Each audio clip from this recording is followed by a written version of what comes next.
আমি এই জায়গাটায় মার্ক করে দিচ্ছি, তোমরা কিন্তু মেন দেবে, এই জায়গাটা খেয়াল রাখবে। প্রভাব এখনও রয়েছে, বর্তমানে কাজে শেষ হয়েছে। ঠিক আছে, এই হলো প্রেজেন্ট পারফেক্ট টেন্স। আমরা ঠিক চলে যাবে এবারে প্রেজেন্ট পারফেক্ট কন্টিনিউয়াস, তাহলে প্রেজেন্ট টেন্সটা আমাদের সম্পূর্ণরূপে শেষ হয়ে যাবে। নমস্কার বন্ধুরা, আমি শুভম। তোমরা সবাই কেমন আছো? নিশ্চয়ই আশা করি ভালো আছো, আমার ভিডিও দেখছো। তো কোভিড পরিস্থিতিতে তো এই তো অবস্থা, চুলদারি সব বড় হয়ে গিয়েছে, অনেকদিন ভিডিও দিতে পারিনি, মন মেজাজও ভালো ছিল না। এখন পরিস্থিতি ধীরে ধীরে নর্মালের জায়গায় ফিরছে, তাই চলে এসেছি আরও একবার তোমাদের সাথে যুক্ত হতে। তো আজকের ভিডিও হলো টেন্স। কারণ আমার অনেক স্টুডেন্টস যারা ক্লাস করতে আসে এখানে, ইংলিশ ক্লাসটা, তো তাদের একটা সমস্যা হলো, তা বলছে যে স্যার আমি টেন্সটা ভালো বুঝতে পারি না। তো টেন্স খুবই সহজ জিনিস, সেই জিনিসটা আরও সহজভাবে বোঝানোর জন্য এই ভিডিওটা পার্টিকুলারলি তৈরি করা হচ্ছে। তোমরা পুরোটা দেখবে, ভিডিওটা কেমন লাগলো তোমরা জানাবে। আশা করি সমস্ত রকমের তোমাদের ডাউটস যা যা আছে সেটা পুরোপুরি ক্লিয়ার হয়ে যাবে। যদি ভালো লেগে থাকে তাহলে যারা টেন্স ভালো পারে না বা বোঝে না তাদের সাথে শেয়ার করবে, সবাই যাতে ব্যাপারটা বুঝতে পারে। কঠিন জিনিস নয়, ভীষণ সহজ, মন দিয়ে দেখবে, একবার না বুঝতে পারলে 10 বার দেখবে। সময় আর নষ্ট করবো না, স্ট্রেট আওয়ে ভিডিওতে ঢুকবো, ঢুকে শিখে নেবো টেন্সটা কীভাবে করে। এবং কেমন লাগলো তোমরা কিন্তু অবশ্যই জানাবে। অনেকদিন তোমাদের সাথে দেখা হয়নি, যোগাযোগ রাখার জন্য অবশ্যই ভিডিওতে কমেন্ট করে আমার সাথে যুক্ত থাকবে, এবং কোথা থেকে কমেন্ট করছো সেটা অবশ্যই মেনশন করবে।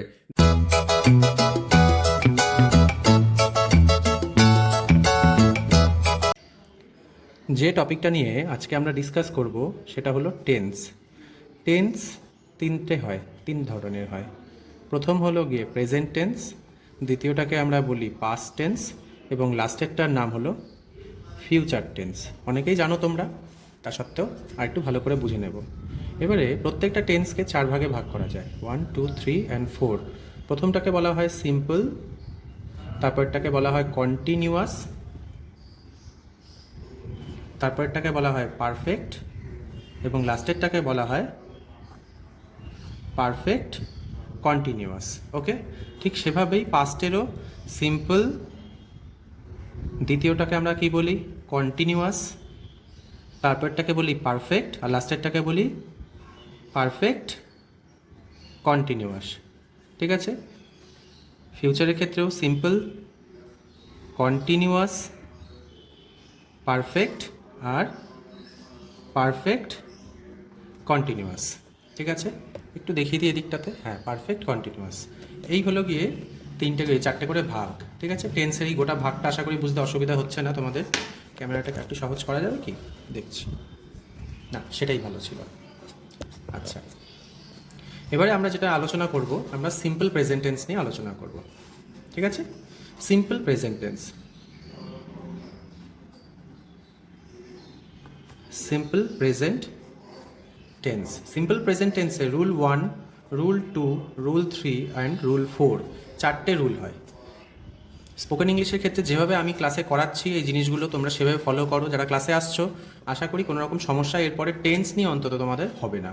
রুল 1-এ যেটা ও বলছে, রুল 1, রুল 1 খেয়াল রাখো, বাংলায় হয়, হন, হই বা হও ইত্যাদি বোঝায়। ঠিক আছে, এইগুলো বোঝায়। অর্থাৎ যে সেন্টেন্সগুলো আমরা বলি, আমি হই একটি ছেলে, উনি হন একজন কৃষক।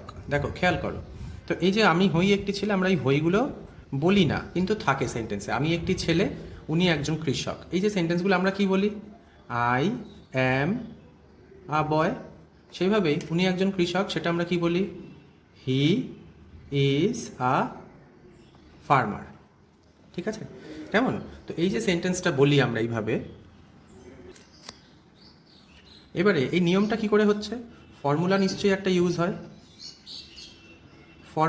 ফর্মুলা কি ইউজ হচ্ছে, সাবজেক্ট প্লাস এম ইজ আর, তার সাথে অবজেক্ট। ঠিক আছে, তো এই যে আমি একটি ছেলে, তাহলে কি হলো, আমি একটি ছেলে, আই অ্যাম আ বয়, সে একজন ছাত্র, তাহলে হি, সাবজেক্টকে তাহলে হি হচ্ছে, অ্যামিজারের মধ্যে হি আছে ওই জন্য ইজ আসবে, আ স্টুডেন্ট। কেমন? তো এই হলো গিয়ে আমাদের রুল 1 আসছে। এবার এক্ষেত্রে আমরা এটাও মাথায় রাখবো, এই যে এইটা কি হ্যাঁ বাচক সেন্টেন্স, স্টেটমেন্ট, আমরা ওটাকে ওই জন্য কি বলবো, অ্যাফার্মেটিভ। অ্যাফার্মেটিভ কি বলবো, অ্যাফার্মেটিভকে আমরা হ্যাঁ বাচক বলতে পারি। কেমন? আচ্ছা, যদি এটা নেগেটিভ হয়, সে একজন ছাত্র নয়, তাহলে এর সাথে জাস্ট একটা নট যুক্ত হবে, he is not a student, সেটাকে আমরা বলবো নেগেটিভ। ওকে, বা না বাচক। আচ্ছা, যখন প্রশ্ন করতে হবে অর্থাৎ ইন্টারোগেটিভ করতে হবে, INTERROGATIVE, ইন্টারোগেটিভ যখন করতে হবে তখন আমি কি দেব, কি হবে তখন, এইটা যে অ্যামিজারটা আছে ওটা সামনে আসবে, তাহলে কি হবে, ইজ হি আ বয়। কেমন? তো এইটা খেয়াল রাখতে হবে শুধুমাত্র, তাহলেই তোমরা পারবে। তো রুল ওয়ানে আর কিছু নেই, রুল ওয়ানটা কী তাহলে, বাংলায় হয়, হই এগুলো বোঝায়। এবার আমরা দেখে নেব রুল টুটা কেমন হয়। কেমন? আচ্ছা, রুল টু, সিম্পল প্রেজেন্টের রুল টু। সিম্পল প্রেজেন্টের রুল টুতে আমরা কোনগুলো বুঝবো, বাংলায় যেগুলো আছে বোঝায়। কি বোঝায়? আছে বোঝায়। আমার বাংলায় হাতে লেখাটা অত সুন্দর নয়, একটু বুঝে নেবেন। তো এখানে ফর্মুলাটা আমরা আগে দেখে নেব, সাবজেক্ট, তার সাথে হ্যাজ বা হ্যাভ হবে, এবং তার সাথে অবজেক্ট বসবে। কেমন? এটা হলো ফর্মুলা, সাবজেক্ট হ্যাজ বা হ্যাভ হবে, তার সাথে অবজেক্ট বসবে। আচ্ছা, হ্যাজ কোথায় হবে? হি থাকলে, শি থাকলে বা কোনো নাম থাকলে হ্যাজ হবে। আর হ্যাভ কোথায় হবে? আই, উই, ইউ, দে ইত্যাদি। অর্থাৎ দেখা যাচ্ছে এগুলো দেখুন third person singular number, third পারসনের সিঙ্গুলার হলে তবে হচ্ছে হ্যাজ, আর first and second person singular বা প্লুরাল হোক, যাই হোক, তখন হ্যাভ হচ্ছে। এতটা বোঝা গেছে, হ্যাজ হ্যাভ। তাহলে যদি আমি বলি আমার একটা গাড়ি আছে, তাহলে কি হবে, আই, আই আসছে, তাহলে হ্যাভ হবে, আই হ্যাভ আ কার। তার কাছেও একটা গাড়ি আছে, তাহলে শি দিলাম, শি এর জন্য আমার হ্যাজ আসলো, শি হ্যাজ আ কার। কেমন? এইটুকু শুধু খেয়াল রাখতে হবে। যখন নট বলবো, যখন নেগেটিভ করব, এই দুটো কি আসলো, এই দুটো আসলো অ্যাফার্মেটিভ। একটু আগে বললাম অ্যাফার্মেটিভ মানে হ্যাঁ বাচক, হ্যাঁ কি না? আর যখন আমি না করব, না বাচক করব, তখন কি করব, তখন আমি নেগেটিভ করব। অর্থাৎ নেগেটিভ যখন হবে তখন আমায় খেয়াল রাখতে হবে কি, দুভাবে করতে পারেন। ধরুন আমার কাছে গাড়ি নেই, তাহলে I have not a car দিতে পারি, অথবা আই ডোন্ট দেব, I do not have a car. এটা হলো নেগেটিভ। ঠিক সেভাবেই যদি আমি প্রশ্ন করি, ইন্টারোগেটিভ করি, তখন আমাকে কি করতে হবে, ইন্টারোগেটিভ করতে গেলে সবসময় ডু বা ডাজ সামনে আসবে। ওকে, তারপরে সাবজেক্ট দেব, আমার কি একটা গাড়ি আছে, ডু আই হ্যাভ আ কার। অনেকে সামনে হ্যাভ দিয়েও করেন, বাট গ্রামাটিক্যালি সেটা ঠিক হলেও দেখতে ভালো লাগে না স্পোকেন ইংলিশের ক্ষেত্রে বা ইংলিশের ক্ষেত্রে। তো ডু বা ডাজ দেবেন। এখানে কোথায় হবেন, ডু এর জন্য আই হবে, আর ডাজ কোথায় হবে দেখিয়ে দিই। ডাজের ক্ষেত্রে কি হবে, শি অথবা হি বা কোনো নাম থাকলে আ কার, অর্থাৎ তার কি কোনো গাড়ি আছে। তো এই হলো গিয়ে সিম্পল প্রেজেন্টের রুল টু। আমরা রুল থ্রিতে এবারে চট করে চলে যাচ্ছি। রুল থ্রিতে এবারে আমরা চলে আসছি। রুল থ্রিতে কোনগুলো হবে, বর্তমানে, অবশ্যই যেহেতু সিম্পল প্রেজেন্ট করছি তাই বর্তমানেই হবে। বর্তমানে যা ঘটে, সেটা প্রতিদিনও ঘটতে পারে বা একটা গ্যাপ দিয়েও ঘটতে পারে, কিন্তু বর্তমানে ঘটে মানে এখনও ঘটে, আগেও ঘটতো, এখনও ঘটে। ঠিক আছে? তো বর্তমানে যা ঘটে, কয়েকটা উদাহরণ দেখলে আপনি বুঝতে পারবেন। যেমন আমি আর বাংলা লিখছি না, জাস্ট লিখছি সে স্কুলে যায়, সে স্কুলে যায়, তাহলে কি হবে, হি গোজ টু স্কুল। আমি ক্রিকেট খেলি, আই প্লে ক্রিকেট। আমার মা রান্না করে, মাই মাদার কুকস। আর কি দেওয়া যায় এক্সাম্পল, আমার ভাই ক্লাস 8-এ পড়ে, my brother reads in class 8।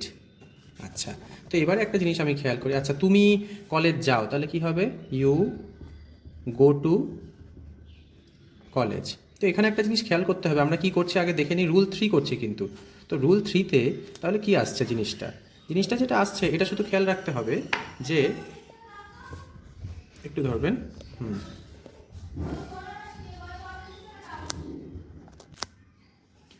এই যে সেন্টেন্সগুলো রয়েছে, এই যে সেন্টেন্সগুলো সবই হ্যাঁ বাচক, ওই জন্য এগুলোকে আমরা বলছি কি, অ্যাফার্মেটিভ। ঠিক আছে? এবার আমরা তাহলে নেগেটিভ শিখবো। নেগেটিভ শেখার আগে আমি এই জিনিসটা এখানে বলে দিই, রুল থ্রিতে যেটা হচ্ছে বর্তমানে যা ঘটে, এক্ষেত্রে আমি কালিটা চেঞ্জ করিনি এখানে। তো ফর্মুলাটা কি দাঁড়াচ্ছে, ফর্মুলা হবে সাবজেক্ট, দেখুন সাবজেক্ট প্লাস ভার্ব হবে, ভার্বের ফার্স্ট ফর্ম, ঠিক আছে, ফার্স্ট ফর্ম, তার সাথে অবজেক্ট বসবে। কোন ক্ষেত্রে? অ্যাফার্মেটিভের ক্ষেত্রে। নেগেটিভের ক্ষেত্রে কি হবে?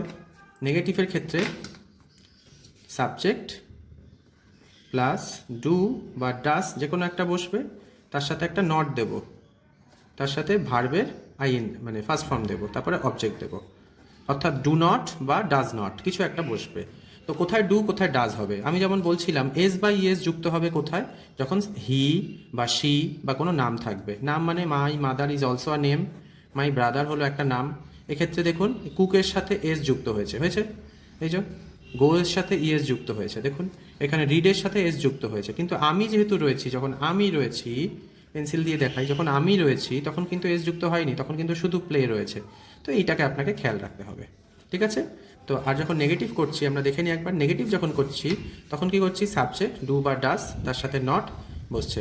তার মানে আমি যদি বলি আমি স্কুলে যাই না, আই এর সাথে কি হবে? ডু হবে। তাহলে আই ডু নট, ডোন্ট লিখলাম, I do not go to school. সে স্কুলে যায় না, কি হবে? He does not go to school. কেমন? এটা হলো গিয়ে কি? নেগেটিভ। আচ্ছা, প্রশ্ন কি করে করব? প্রশ্ন সবসময় ডু বা ডাজ দিয়ে করবেন, ঠিক আছে? প্রশ্ন করবেন, অর্থাৎ ইন্টারোগেটিভ, INTEROGATIV, ইন্টারোগেটিভ অর্থাৎ প্রশ্নসূচক। প্রশ্নসূচক কীভাবে করব? ডু বা ডাজ দিয়ে করব। ডু সামনে দেব, যদি বলি তুমি কি স্কুলে যাও,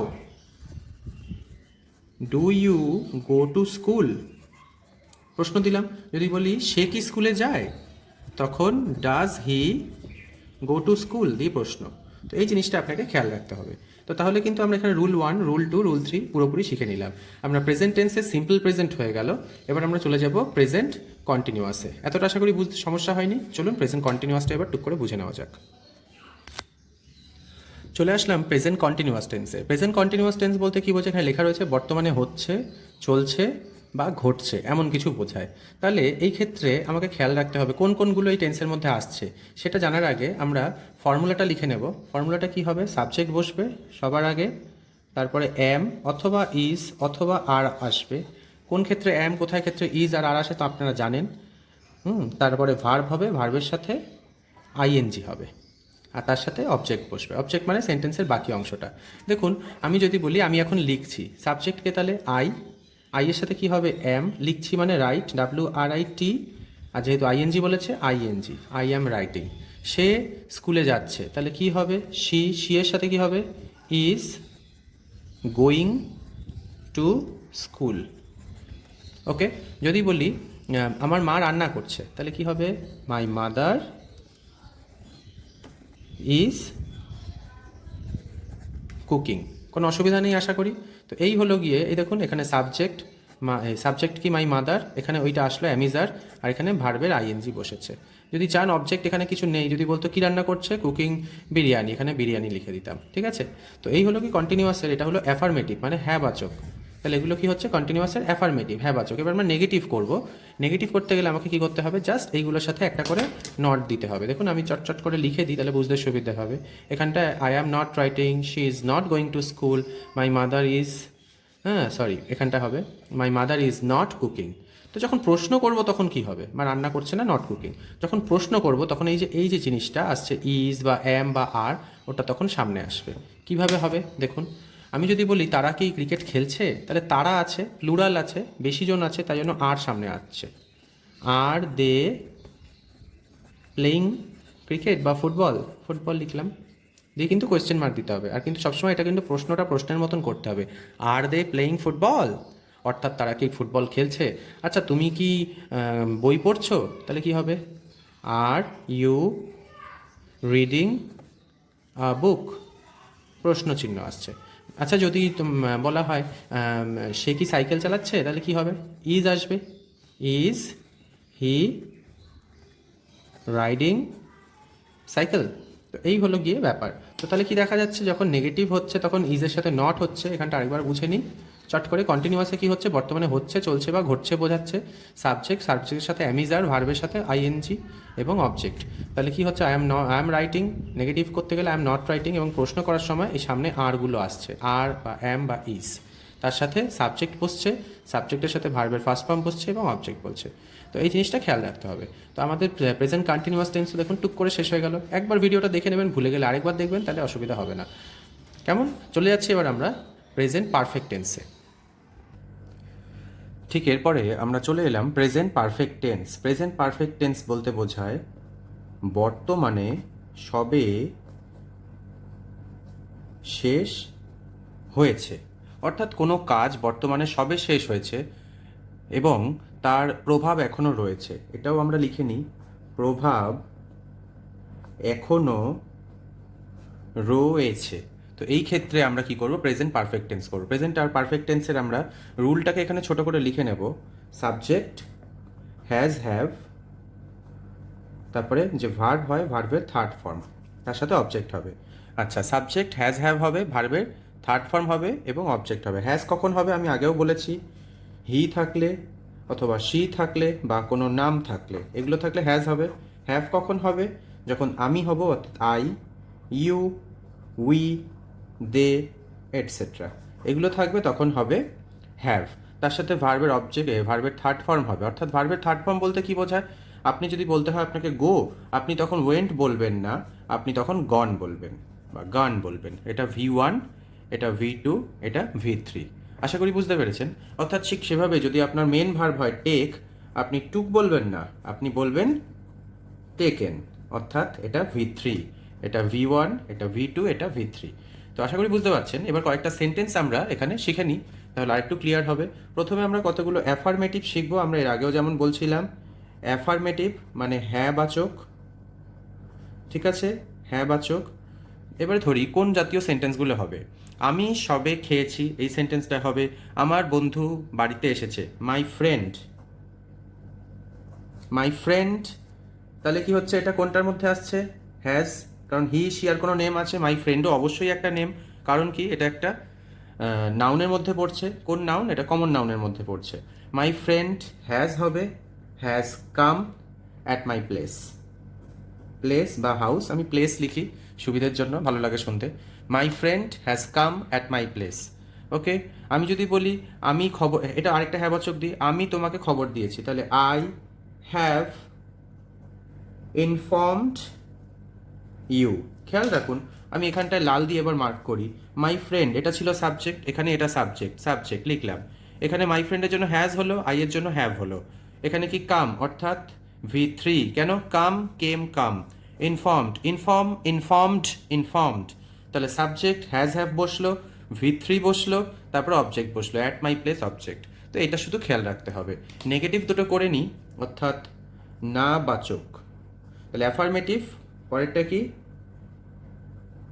নেগেটিভ করে নেব। তাহলে ওই একই রকম সেন্টেন্স, প্রত্যেকটার সাথে না বসলেই নেগেটিভ হয়ে যাবে। My friend has not come, I have not informed you. Okay, যদি বলি সে আমাকে খবরটা দিয়েছে, তাহলে she has given me the information, কিন্তু এখানে খবরটা দেয়নি যদি বলি, তাহলে এর সাথে আমি একটা she has not given me the information. Okay, ঠিক খেয়াল করুন, সাবজেক্ট হ্যাজ, হ্যাভ দিলাম, নট দিলাম, তারপরে V3 দিলাম, এটা দিয়ে দিলাম। এবারে আমরা তাহলে কি করব? প্রশ্ন। প্রশ্নকে ইংরেজিতে আমরা কি বলি? Interrogative, INTEROGATIVE, প্রশ্নবাচক। প্রশ্নবাচক যখন বলবো তখন এই যে হ্যাজ, হ্যাভের এইটা সামনে আসবে। অর্থাৎ আমি যদি বলি তুমি কি খেয়েছো, তাহলে কি হবে? Have you eaten. ওকে, তাহলে এটা আগে এলো, এটা V3 বসলো। ওকে, যদি আমি বলি আপনি কি মিস্টার দাসকে আজকে দেখেছেন, তাহলে কি হবে? হ্যাভ ইউ, তাহলে এটা হ্যাভটা দিয়ে প্রশ্ন করছি, হ্যাভ, তারপর সাবজেক্ট দিলাম, তারপর V3 হবে, have you seen mister Das today. Okay, তো এই ছিল ব্যাপারটা। তো প্রেজেন্ট পারফেক্ট আশা করি বুঝতে অসুবিধা হওয়ার কথা নয়। আমি এই জায়গাটায় মার্ক করে দিচ্ছি, তোমরা কিন্তু মেন দেবে, এই জায়গাটা খেয়াল রাখবে। প্রভাব এখনও রয়েছে, বর্তমানে কাজে শেষ হয়েছে, ঠিক আছে। এই হলো প্রেজেন্ট পারফেক্ট টেন্স। আমরা ঠিক চলে যাবে এবারে প্রেজেন্ট পারফেক্ট কন্টিনিউয়াস, তাহলে প্রেজেন্ট টেন্সটা আমাদের সম্পূর্ণরূপে শেষ হয়ে যাবে। ঠিক তারপরে চলে এলাম আমরা present perfect continuous. Present perfect continuous বলতে বোঝায় কোনো কাজ বর্তমানে শুরু হয়ে এখনও অবধি চলছে, অর্থাৎ বর্তমানে কাজটা তো শুরু হয়েছে কিন্তু এখনও চলছে। অর্থাৎ আমি যে সেন্টেন্সগুলো, আমি এখানটায় রুলটা লিখব, তার জন্য একটু জায়গা রাখছি। এবার সেন্টেন্স দিয়ে ডিরেক্ট আমি যদি বলি, আমি, এটা খুব ইম্পর্টেন্ট, এটা তোমরা মন দিয়ে বুঝবে, আমি 2 ঘন্টা ধরে পড়ছি, সে 2 দিন ধরে খেলছে। ঠিক আছে? যদি বলি সকাল থেকে বৃষ্টি হচ্ছে। ওকে, তো এই জাতীয় সেন্টেন্সগুলো আমি কিভাবে ট্রান্সলেট করব, আমি লাল দিয়ে লিখছি সুবিধার জন্য। তো যখন এটার ফর্মুলাটা আগে লিখে দিই, তাহলে ফর্মুলাটা আমরা করব কি, সাবজেক্ট বসবে, সাবজেক্টের সাথে হ্যাজ বিন অথবা হ্যাভ বিন হবে এবং তার সাথে ভার্বের আইএনজি বসবে, তারপর অবজেক্ট বসবে। কেমন? Subject, has been, have been, ভার্বের সাথে আইএনজি এবং অবজেক্ট বসবে। তাহলে আমি 2 ঘন্টা ধরে পড়ছি, তাহলে আই হ্যাভ বিন, আই এর জন্য হ্যাভ, হ্যাজ কোথায় হয় বলে দিয়েছি already. I have been STUDY study, তার সাথে ING, I have been studying for 2 hours. 2 hours. সে 2 দিন ধরে খেলছে, তাহলে কি হবে, he has been playing for 2 days। আচ্ছা, খেয়াল রাখবেন, এখানে আমি ফর লিখছি, এখানে ফর লিখছি, ধরে যখন ইউজ করবেন আপনি, তখন আপনি ফর লিখবেন। আদারওয়াইজ আপনি কি লিখবেন? আদারওয়াইজ আপনি লিখবেন সিন্স। ঠিক আছে? যেমন এইটাতে করব, সকাল থেকে বৃষ্টি হচ্ছে, এখানে সাবজেক্ট আমি দেখুন ঠিকঠাক খুঁজে পাচ্ছি না, তাই জন্য আমি ইট ইউজ করছি। It has been raining since morning. Okay, তো এই হলো প্রশ্ন। ওকে, প্রশ্ন বলছি, সরি, স্টেটমেন্ট, অর্থাৎ অ্যাফার্মেটিভ সেন্টেন্স। না বাচক হলে এর সাথে এই জায়গাগুলোতে আপনি না ইউজ করবেন। ইট হ্যাজ বিন এর জায়গায় এই জায়গাগুলোতে আপনি হ্যাজ বিনের মাঝে একটা করে নট বসাবেন। যদি বলি আমি 2 ঘন্টা ধরে পড়ছি না, তাহলে I have not been studying for 2 hours. যদি বলি আমি 2 দিন ধরে খেলছি না, সে 2 দিন ধরে খেলছে না, হি হ্যাজ নট বিন, ঠিক সেভাবে it has not been raining. Negative করতে গেলে তো বলেই দিলাম, আর প্রশ্ন যখন করতে হবে এই জিনিসটাকে সামনে দেবেন। অর্থাৎ তুমি কি আমাকে অনেকক্ষণ ধরে ফোন করছো, তাহলে সেক্ষেত্রে কি হবে, তুমি কি আমায় অনেকক্ষণ ধরে